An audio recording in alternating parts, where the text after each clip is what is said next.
वाशी येथे मनोज जरांगे यांनी आपली सभा घेतली। त्यानंतर त्यांनी सरकारला इशारा दिलेला आहे। आजच्या रात्री सगळ्या सोयऱ्यांचा अध्यादेश द्या असं त्यांनी मागणी केलेली आहे। सोबतच अध्यादेश येईपर्यंत नवी मुंबईतच थांबणार, जर अध्यादेश आला नाही तर मुंबईमध्ये येणार असा इशारा त्यांनी दिलेला आहे। आणि शनिवार 12 वाजेपर्यंतचा वेळ त्यांनी दिलेला आहे सरकारला। तोपर्यंत जर अध्यादेश आला नाही तर मुंबईत येऊन धडकणार आणि मुंबईच्या आझाद मैदान इथं उपोषण करणार, आंदोलन करणार असा इशारा त्यांनी सरकारला दिलेला आहे।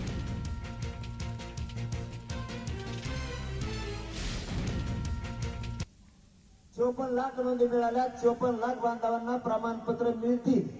अरे नोंदी मिळाल्यात म्हणल्याला त्यानंतर ते मिळणार आहेत। एक राहिलो विषय राहिला दुसरा, ज्या नोंदी मिळाल्या,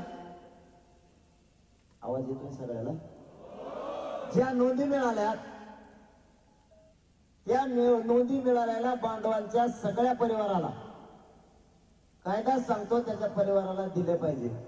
त्याच्या परिवाराला सुद्धा त्याच नोंदीच्या आधारावर प्रमाणपत्र देण्यात यावे। ज्या सरकारी भरत्या तुम्ही करणार आहे, आरक्षण मिळेपर्यंत त्या करायच्या नाही।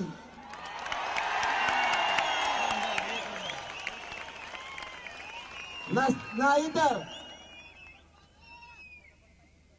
आज जर तुम्हाला त्या भरत्या शासकीय करायच्या असल्या तर आमच्या जागा राखीव ठेवून करायच्या।